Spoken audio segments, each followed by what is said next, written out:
The Kick-Off Breakfast Show. Welcome back to the Kick-Off Sports Breakfast Show with Damian on your Saturday morning, and we are celebrating 25 seasons of our beloved Hurricanes. We started with the props last week, the hookers, this week the locks. It is my favourite position, one, because I was too tall for anything else, and two, I get to talk to one of my favourite Hurricanes of all time. He is the only lock with over 100 caps for our beloved franchise. He is number 145. He is Jeremy Thrush. G'day, Thrushy. How are you, mate? I'm very well. How are you coping at this time, mate? Yeah, pretty good, thank you. Yeah, it's obviously, as everyone says, pretty strange times, but we're coping pretty well over here. I guess we're not in such a strict situation as back home in New Zealand, so I guess we can be count ourselves pretty lucky for that. Yeah, definitely, mate. Well, because we don't get to talk the ins and outs of a game every week, I took it upon myself to talk about the franchise and talk to some of our favourites. Mate, you were in the franchise for a long time. Tell me, being born in Auckland, did you grow up a Hurricane fan? I guess I've got a little bit more of a different story than most. I was born in Auckland, but we moved away pretty quickly and lived in Canada until I was about... I guess, 9, and then we moved back to New Zealand and to Wellington and was there ever since. So all my rugby really was through Wellington. And I guess I do call myself a Wellington boy. My parents were born and raised in like the Manawatu and the Wairarapa, so cool. Have strong connections to, I guess, all of the Hurricanes regions. Awesome. And you, of course, Hutt Old Boys, Marist Boy, and, of course, Hutt Valley High School. Were there some of the players that you looked up to and kind of modelled your locking style growing up? I'm not sure really about modelling. I was a bit of a battler, really. I just tried pretty hard to play the game as well as I could. But, obviously just knowing the likes of... players like Ross Filippo and stuff like that came through High and played there. He was a pretty big name going through when we were there. And then luckily enough, I got to play with him in the Lions, which was pretty cool. Yeah, there was one name that I really wanted to talk to, but of course he never played for the Hurricanes. He keeps using the conservatives after a while. He did. Oh, Floss. Good man, that one. Hey, tell us about those early days going into professional rugby from your high school setup, because, you say you're a battler, but you were in the mix there or thereabouts, weren't you? Yeah, so I guess things didn't really kind of kick off like at school until probably my 6th or 7th form year, really, and got invited to join the Wellington Academy and got picked in 7th form for like the Hurricane schools and a fair bit of a surprise for me, honestly, was being picked in New Zealand schools that year as well. I mean, just kind of things kind of snowballed there with making back then it was the 19s and under 21s for a couple of years, and then kind of got my foot in the door with Wellington after that, which was pretty awesome. Yeah, a couple of years with the Lions before making the step up to the Hurricanes. What was the feeling going into your first Hurricanes camp? I was pretty nervous, to be fair. I think we played two or three preseason games against most of the New Zealand teams, and then we played the Waratahs over there, and I guess, I think we lost. I think it was the game. You remember that game where CJ tried to charge down a tap catch and he got scored right in the face with the ball and got concussed? Do you remember that? Yes, we all remember that. That was my first game. Wow. So I'll never forget that. And I think it was Jason Eden's first game back after he had his serious knee injury. He was running around with a massive long hair and a big beard. Oh, pig. But I think we just went down that game. And then I got promoted to the bench, and then for a few games, and then made my next start in Pretoria against the Bulls. And I guess that's probably more what I remember fondly, is because they were a pretty strong team at the time, and I think they were going through a little bit of, trouble with their form, and we put 40-odd points on them, and I think that was probably my fondest memory to start. It was, that second start I got against the Bulls over in Pretoria, which is a pretty tough place to go and win, especially with, scoring that many points in the game. Yeah. Hey, we talked to our current lock that we talked to this week, number 231, James Blackwell, talks fondly of his first year in the Lions coming in. It was your last year. Who was the man that took you under your wing when you first went into camp? With the Lions? With Canes yeah. I guess firstly with the Lions, I was pretty lucky to have such a good older group of guys that were just good buggers, obviously. There's the guys, I guess, well, they were a little bit older than me at the time, obviously Thomas and Scott and players like that. So like the likes of Joe McNamara, Ben here, and Luke Andrews, all those kind of boys really helped me that first year or two in the team, which was awesome. Obviously guys that you looked up to and you'd see play for a little while, and then they come in and they're so nice and kind of help show you the ropes. It was pretty awesome. With the Hurricanes, I'll never forget that first year in that 4-pack.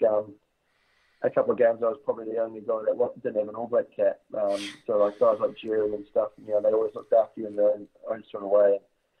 They were pretty awesome on the field and off of it. And there was a lot of people actually. I remember my first year in the wide training group, it was Paul Tito's last year, and he was a good man. Gave me a few tips of advice and stuff like that. So it was awesome to be able to do rub shoulders with him before he left to have a pretty good career over in Wales at Cardiff. Yeah. I got a great photo with Paul Tito in the woolshed of Cardiff at like 3:00 in the morning during the 08. So it's a great one, mate. Let's you establish yourself as the starting lock. You say I love the word battler because that's exactly what you were. You did the hard yards when you didn't. There wasn't anything too flashy about Thrushy, but you got in and got hard. Like what was your role in the group? What was the responsibility that you took on as your part of the Hurricanes? I don't know. I guess it's like anything. In the first years, you're a young fella. You just get on with your job, and you get. I wouldn't say you get told what to do, but there's a weird some outstanding players in that 4-pack when I first started. Loose forward trail and everything. So it was basically just do your role, really, do it as well as you can. Push hard, so the props don't get angry, and then make sure you win your lineup ball, and anything else comes with that was pretty good. I used to always love trying to get my hands on the ball. I backed my engine, so a little bit of support play later in games. I always thought I could make a difference.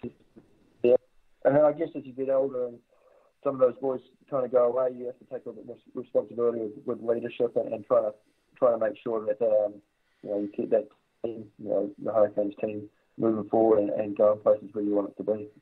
And I guess the drive with that was just trying to make our culture as strong as possible. I know culture is thrown around a fair bit, but also just trying to win a championship would have been the dream.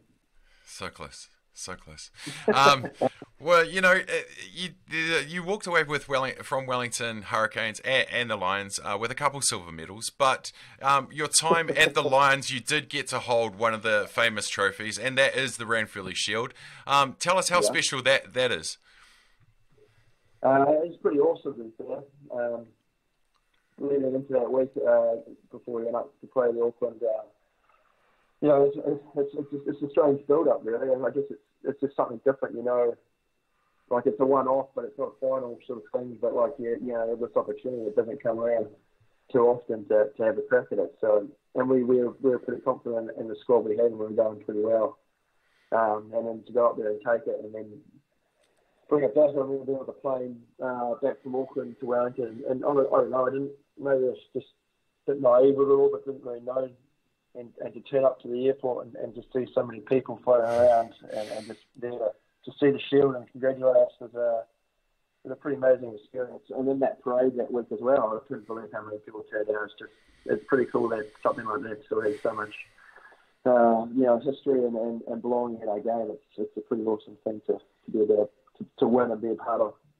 Yeah. I wish I was there. I was living in England. I got all the photos. Thanks, Thomas. Thanks, Thomas. Hey. Yeah, it was a pretty good week after.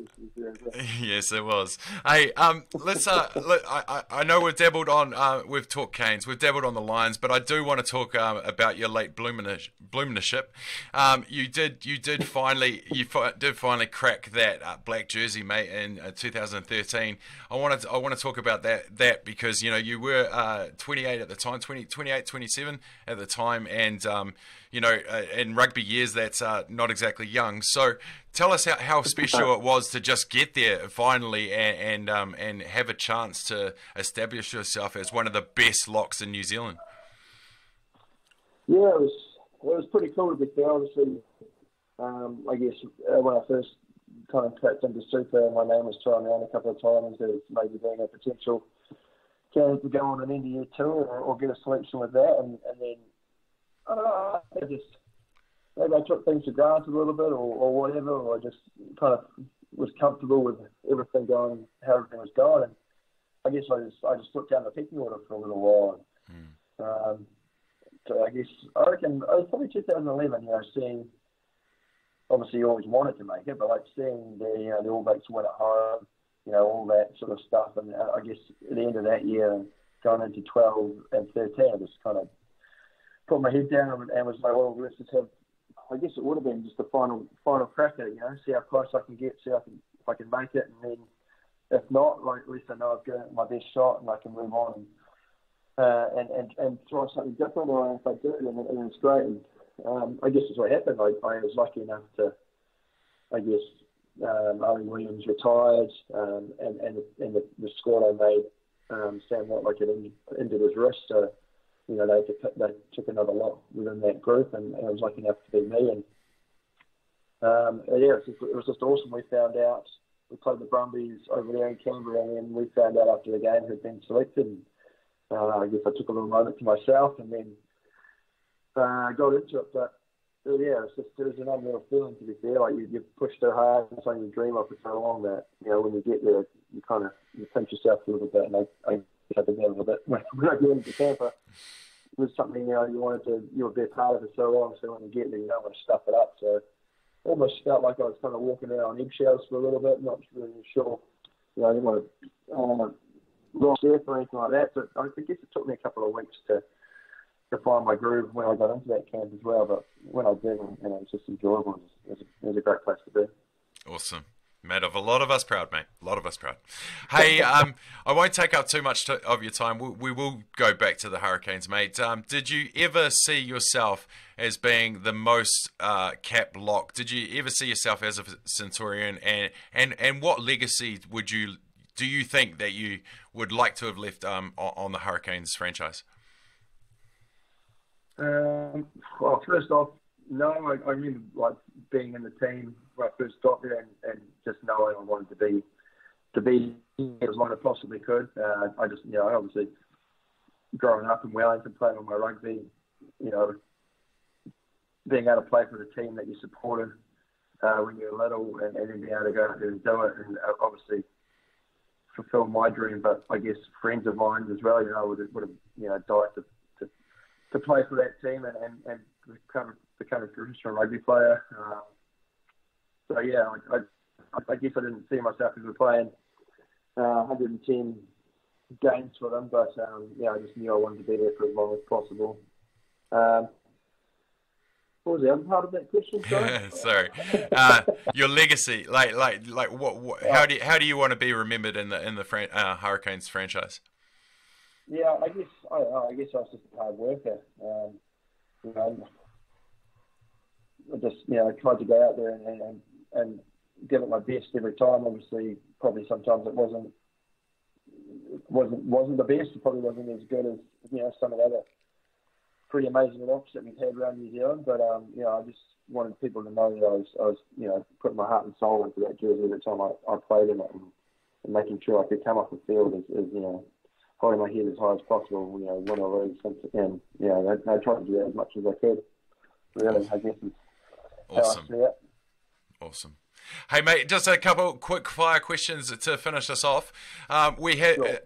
hygiene has been a big concern over the last few weeks. Who would been past or current teammates, if you will? I know you're still playing. Who would be the worst at hygiene standards and would be struggling over the last few weeks? Oh, back in Hurricanes back then. Oh, yeah. Oh. There's a guy, Tristan Moran, who played for the Canes for a couple of years. Loosies prop, tight prop, old Twisty. He was always one I thought, shower a bit more. He was a little bit thicker. Yeah. Hygiene-wise, so I'd chuck Twisty out there. Who would be the most entertaining to be in lockdown with? We had a few back in the day. I always had good times in the last with Tyson Keith, the halfback. Came up from Canterbury. He'd always make you laugh.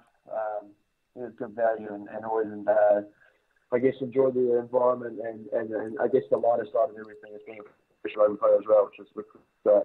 And lastly, what flanker should we talk to next week? Past Lucy. Lucy. Fafilo Lavale. Okay, Fafilo Lavale. Okay, all right. That should be an interesting one, mate. I appreciate your time. I know you're still playing in Perth, mate. So go well. Look after yourself. You're always on our mind because you are 110 caps, but you're also always going to be 145 of the Hurricanes. Jeremy Thrush, thank you for your time, my friend. No, thank you.